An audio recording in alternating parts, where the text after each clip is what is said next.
Hello. Welcome to Psychosocial Creation, where we create a social space to talk about psychology. Today we're going to change it up a little bit and we're going to do a interview about stress and anxiety. We're going to be talking about COVID-19, coronavirus 19, and how it affects our stress and mental health. Let's get it started. And today, who do we have? Jaime Carrillo. And this is Bill, and my last name is Lee, so you all can call me Billy. How's your stress and anxiety? Stress and anxiety. So it's been interesting just managing working from home, managing this overall expectation of productivity, in this time and what that looks like. I'm in the circumstance that I'm probably seeing more work right now than less. Trying to accommodate to the COVID-19 changes, or how is more work accumulating? I think all of the above. Because I definitely had to do extra work and rearrange and manage and budget different things. So Absolutely. Everything has changed. yeah, And for all my clients, and so they're all going through and it's different never going to ways. go back. No, Yeah. and we don't know what the future holds. And so Definitely. in my line of work, it's like holding that uncertainty for my clients and then holding my own uncertainty in the balance. Definitely. So like taking care of yourself while taking care of others. Boundaries have been huge. Definitely The have way they changed. shifted. Yeah, to like personal text messaging and personal calls. Especially the first few weeks, I'm going to label it as an expectation. There was just like a lot of wanting to socialize through Zoom and get together Definitely. and to feel together, which was awesome. Right. But low-key, it was also exhausting. Definitely. I have reached my limit on Zoom parties. I guess you have to limit and create those limited boundaries of personal space, like extroversion, introversion, but managing this in a different sense. you Yeah. know? It's like all these social Zoom parties, and connecting. On the professional level, too, though, it's been like stepping up on virtual leadership, which I think is something I was not prepared for, Right. to be honest. Yes, And, exactly. And being comfortable doing that. Yeah. And I think it's, like in many respects, I've had to step up my game in the work because typically we have personal touch points and we're able to meet without meeting and let folks know that things are moving forward. Little check-ins that happen naturally that we take for granted now. It requires more communication, because you feel the silence more on the other end. Supporting people in time management and those sorts of things. Feeling what it's like to send a reminder or not send a reminder. And the impact that has on your work. So that's been interesting.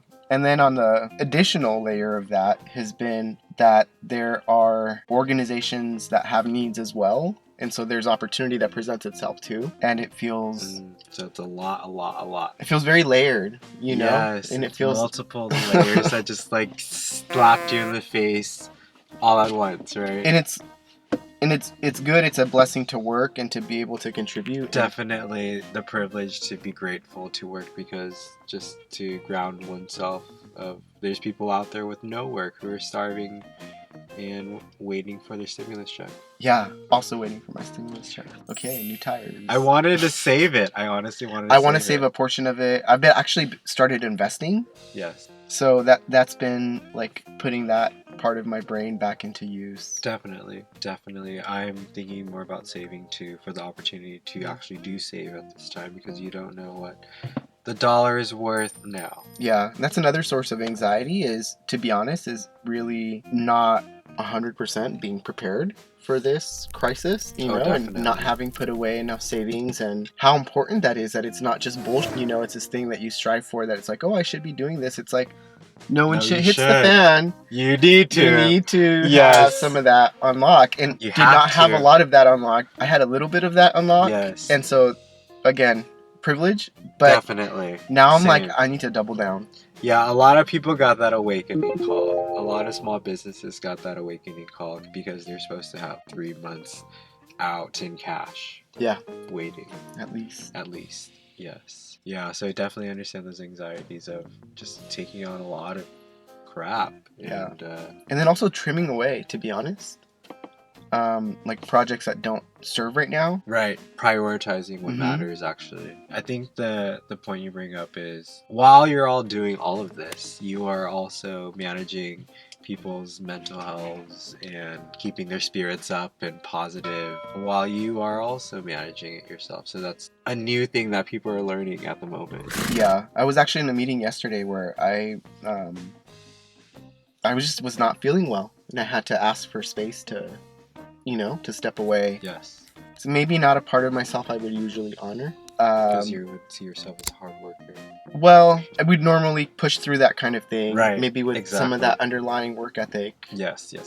I guess I was really appreciative, though, of being able to claim that boundary, and then also to have partners who were like, absolutely, like, yes.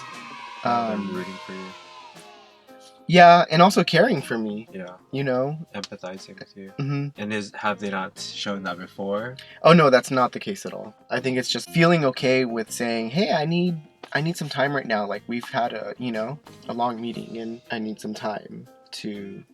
In addition to that, it was actually identifying the neglect of self-care earlier in the day on my behalf, which imposed itself, really. And when do you carve out that space for self-care? Yeah. When do you? Throughout the day, and it looks different. It might be playing Scrabble for a bit, taking the dog out for a walk. Sure. Taking a nice shower, a bath even, Right. meeting up with friends, reaching out. And I've also found that hustle spirit in me rekindled. Oh, yes. Most definitely. So When the struggle and the economic times are tough, mhm. it really does pull through. Yeah, whatever that switch is, wherever it's located, I'm glad that it got activated. Definitely. Same here. I agree. My saving switch has occurred. My investment and passive income streams have Arisen. just understanding and producing things that have a livelihood. Writing an article or commenting on a YouTube video that will be liked and saved forever, you Right. know? Things that actually matter. In the long run. Absolutely. Well, thank you for being on Psychosocial Creation, where we create a social space to talk about psychology. Awesome.